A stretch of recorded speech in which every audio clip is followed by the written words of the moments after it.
Now, the month of October is Down Syndrome Awareness Month. Down syndrome is a genetic disorder. People with Down syndrome are born with an extra chromosome, which changes the way their brain and body develop. As a result, people born with Down syndrome face some physical and mental challenges throughout life. They typically have distinctive body and facial features that set them apart.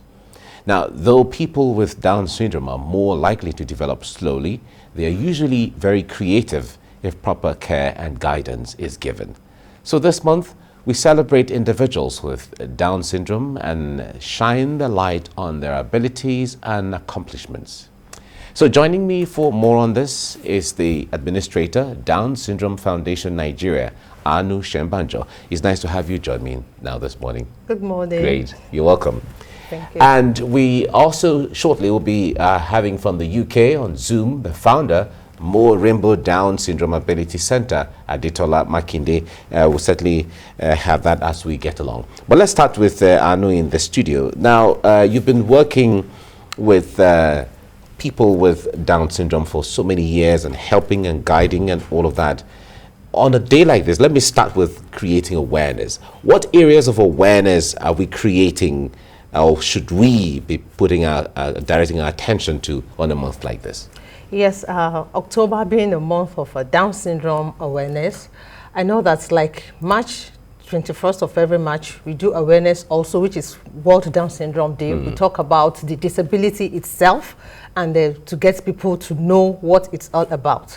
And this one has been there, out there, and a lot of people have been hearing about that. But this month, beyond diagnosis, what are other things that people, society out there, they have to know about these children, their abilities, what they can do, and what we advocate for?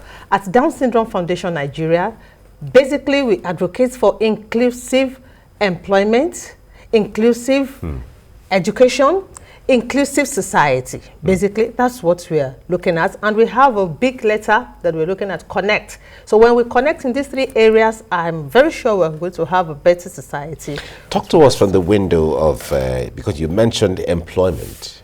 Talk to us from the window of the areas of capacity where they have ability to be employed. Yes.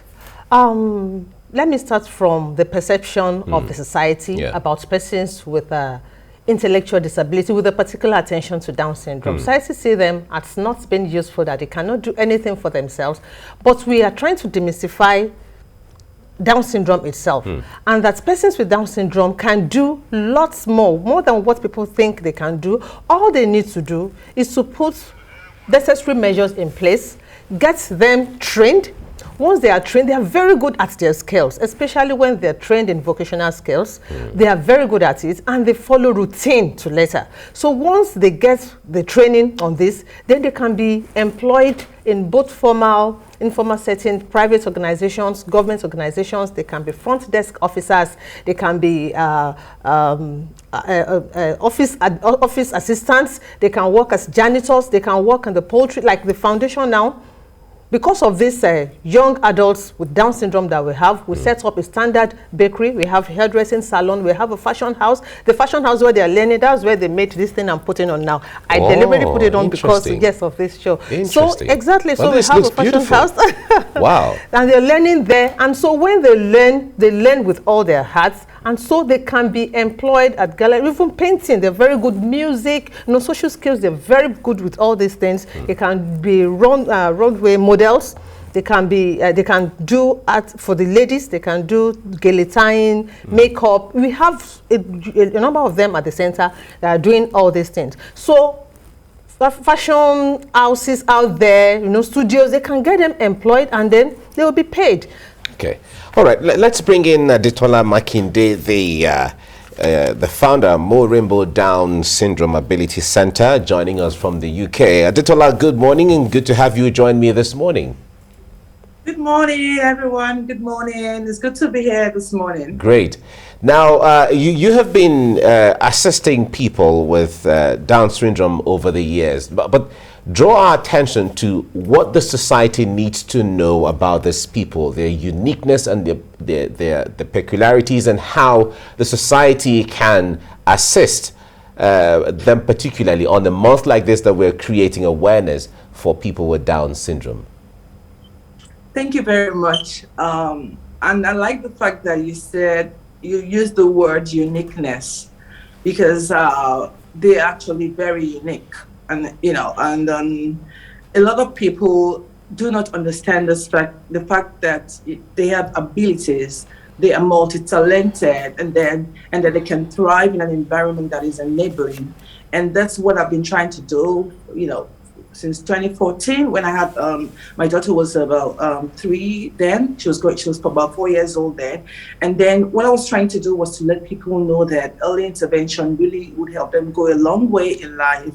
And then my daughter then, I remember when I released the baby picture then, somebody called her an animal on social media. And then it dawned on me that a lot of people already have stigmatized them, and in their minds, and, you know, they've already like concluded that these people cannot, you know, lead good lives. And then I thought about, oh, what if I didn't have the opportunity, you know, to help my daughter from when she was born? Because I started early intervention when she was 2 months. Because I had been with a child with Down syndrome in the US 7 years before I had my daughter. And then what I started to do was to let people know that it was okay to have Down syndrome. Then I started talking about my daughter, sharing a picture all over, you know, and yeah, that really got to me a lot. But then I was strong enough to do that because I realized that early intervention is what people need to key into. And then I set up my organization in 2015. And of course, I started reaching out to people that really wanted to, you know, get help for their children. Even some people didn't know their children, their babies are Down syndrome, and they just carry the baby, you know, the baby is so floppy. And I thought, okay, there was a gap in the society regarding early intervention, especially the first 3 years. Then I went ahead and started educating people from my experience, and that experience, the experiences I got from, you know, the US and the UK. I started to tell people that it's possible you support your child, you know, with this way, you know, and different ways that you know, are available according to research that would help them thrive as they continue to grow. So that's what I've been doing with my organization since 2014, 2015 till date. And then we've been able to reach out to a lot of babies, providing early intervention, therapeutic interventions for them from when they're born, especially if they don't have medical concerns like the hole in the heart and other medical issues. And yeah, I want people to also understand that having Down syndrome is not the end of the world. So what we do currently, also when I noticed the gap again in early intervention, so apart from helping those individuals, you know, thrive, instead of them to develop compensatory ways of doing things, you know, just to help support them, because I know they can learn. I've seen it happen several times. But what we started to do was to, you know, start to educate them, introduce them to early education, apart from early intervention, early childhood education, create that environment for them to learn as they are getting their therapy, you know, their therapeutic interventions as well. And then you begin to see them, you know, evolve. You begin to see them do well. All the things people thought they won't be able to do, you begin to see them, you know, achieve. You begin to call them achievers, because then they will shock you. You don't know how far they can go until you just, you know, try to support them, to expose them as much as you can to everything that really matters, the important things, especially self-care, independence. And of course, when we see that, okay, as they continue to grow, you know, and maybe there's no way, no school is accepting them, or maybe, so of course everybody's trying to fight for inclusion, but then I would not support you to just dump them where people don't even understand them. So you need to understand that anyone trying to support your child with education must understand what inclusion means, and all the everything that comes with the inclusion. It's not about just saying, okay, in my school there is a special child. You know, what are you doing with that special child? How are you integrating that child? How are you supporting that child's education, learning, independence? And the child, of course, may not be able to learn like every other child. So then we have to think about other ways where we can help them to develop, especially the teenagers, Then we have a baking center. So we have a new center where we're able to provide various vocations for them.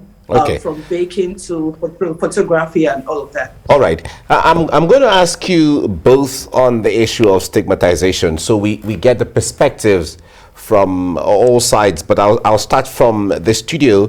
Aanu is here. Talk to us from the window of here in Nigeria, where we are. How are people handling the issue of, how is the issue of stigmatization going? Are people getting more aware and then becoming more receptive? Or talk to us from your experience. Well, thank you very much for that question. As much as awareness programs are going on with regards to Down syndrome, demystifying it and all that, in our society, we still realize that stigmatization is still there. This set of categories of people, they are still being stigmatized. People still don't come to accept them. And that is why we are grooming, because we have at the Center Down Syndrome Foundation Nigeria, we have more of young adults. After all this diagnosis, early intervention, early medical intervention, they've grown, they are young adults, we have up to age 40 and all that. What do we do with them? So we started grooming them. That's why I said we have a group of self-advocates. And we are taking them out there to advocate for themselves. So when they advocate for themselves, they talk to you about the UNCRPD Article 27, which talks about employment. People get to know that, yes, they are not the kind of people to be stigmatized. When they come out themselves to advocate, because in the past, gone are the days that people, caregivers, support persons, parents, they go out there. Speak on their behalf. Exactly. But now we are grooming them to be able to speak for themselves. They will tell you the rights they have. They will tell you they have the right to life. They have the right to marry. They have the right to vote. They have the right to do all these things. And so by seeing them doing all these things, I think in a way stigmatization is being reduced because they see them do it. They don't see us speaking for them. So I think in a way, when we see more of these young adults coming out and people give them audience for them to advocate for themselves, I know that the level of stigmatization will definitely reduce. Right, that's really great to know. All right, now Adetola, from your perspective in the UK where you are, the assumption is that in the Western world, people have better understanding and better exposure to some of these things when it comes to understanding the scientific or the science behind these things for enlightenment and awareness. How is stigmatization handled where you are? I have not, they come first in everything. Over here, it's like two different worlds. So they take care of them. They come first, like they come before you and I. That's all I can say in a nutshell. So there is no stigmatization. So what they have here is, let me explain it now. So they have special schools, and they have what you call the unit centers, like a unit where you can have the child in a mainstream school, but then they have them in a unit where they do one-on-one sessions with them. That's the special educators with them, where they can help to identify the child's strength. That's one-on-one with them. Then they also have them in mainstream, which is just in other classes as other kids, with a special teacher supporting them, a technical assistant supporting them with learning. So they have everything, for them. They have disability funds for them. They have carers for them. In fact, if they're in special schools here, they have a driver for each child. Any child in special school in the UK would have a driver, would have a carer. So pick the child from the house, drop the child in school, drop the child back at home. So they come first in everything. It's so different from what we have in Nigeria, and it's really a sad reality. All right, talking from the perspective of the government and the authorities creating certain policies that assist these people, what do we have to see change in that regard back home here? Well, thank God that the president signed disability law in 2019, and we're looking at society, adopting it, domesticating it, and then implementing it. That is what we're looking at now. And then, thank God, in the next few years now, this law will come on board that any organization employing must have at least, I think, 5% of persons with a disability being employed in their organizations. And then every organization now should be accessible.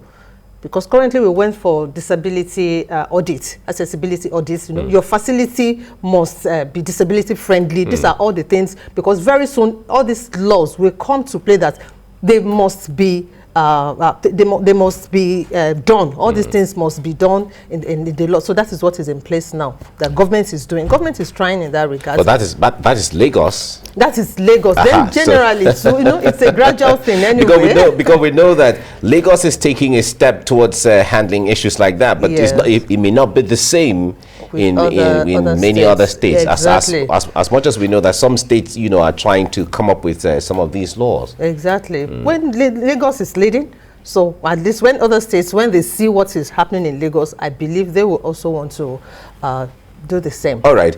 Adetola, let's talk about the issue of management of Down syndrome. Talk to us basically, when you're managing someone with Down syndrome, what is the area of focus that one should have at the back of his mind? So when you're managing someone with Down syndrome, so it could be called treatment for persons with Down syndrome. And the treatment is not like it's going to change or stop the person from having Down syndrome. Like some people have tried to see how they can, you know, delete the extra chromosome by way of doing some kind of surgeries, you know, not in Nigeria though. But then treatment or management has to do with you understanding that this child has Down syndrome. Then there are you know, so how do you know a child has Down syndrome? The diagnosis will come to you in the hospital, and then you will see some of the features, about 50 features someone with Down syndrome has. At least your child with Down syndrome will have at least 5 of those features. And then those features are not really, you know, something that you can wish away or take away. So what you begin to look at is the child's strength. What are the areas this child will be needing support, you know, from speech to visual, you know, to, so yeah, different learning styles, which of course they possess.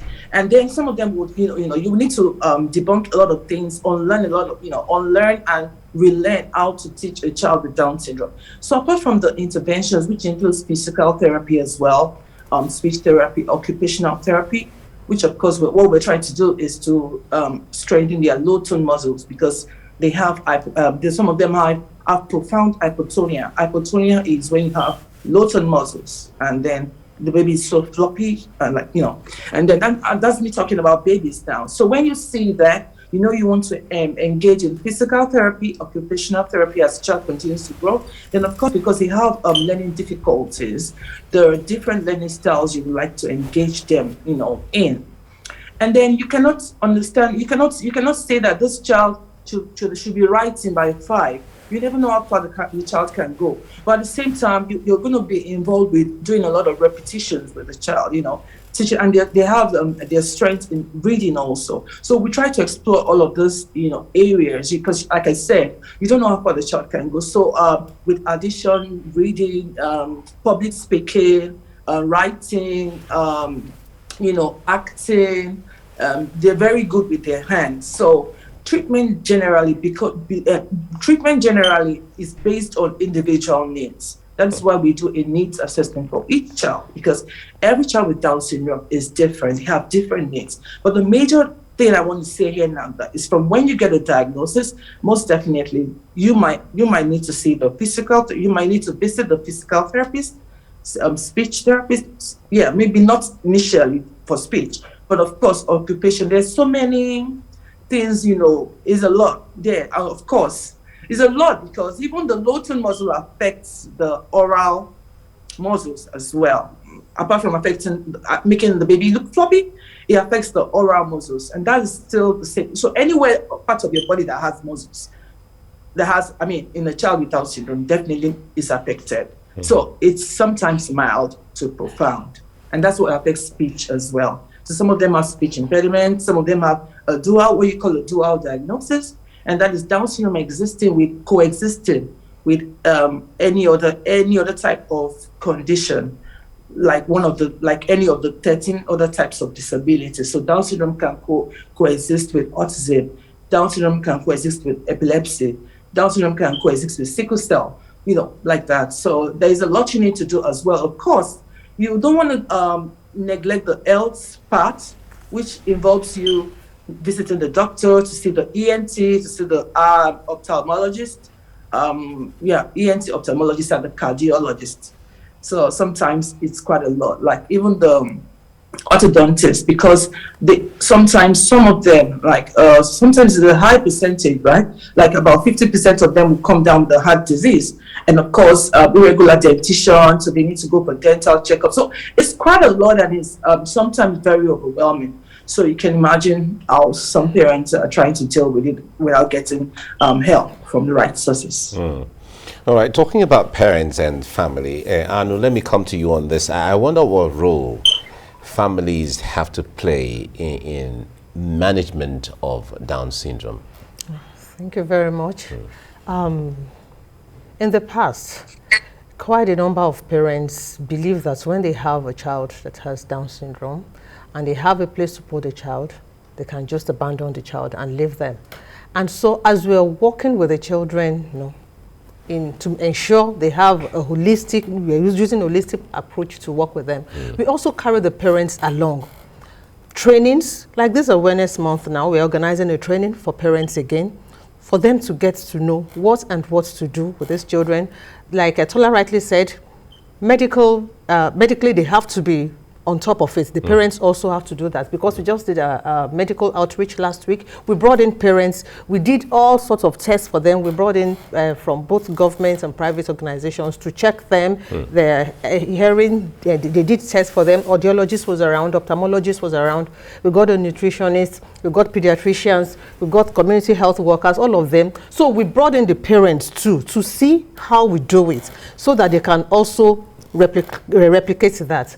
Also, in terms of their academics, for example, because we run the school termly, just like regular school calendar. That's what we do. So when they go home for holidays, what we usually do is that we send activities home to parents. Even we train them online. We have a platform for them. We train them online. This is how you do this. This is how you do this. We send soft copies to them. We send hard copies to them, so that they can also get them engaged. Because if they are not engaged, by the time they come back, they are regressed. Regression will set in. So we ensure they are on top of it. So as we are working with the children, we are working with the parents to get them involved and make sure they do the right thing for their children. That's amazing. All right, Adetola, at the More Rainbow Center, I wonder what you guys are doing for the Down syndrome, for those with Down syndrome this month. Yeah, so this month we had a walk yesterday. We had a walk around Festac and Egbeda, then Abuja, with one of our partners, Emmy's Voice, in Kaduna. So they had the walk. Then we encouraged people in the community by carrying them along to tell them about what you call the odd socks walk. So it's like wearing two colored socks. I'm even wearing that as well as I'm seated here. So what that means is, so you know the shape of the socks.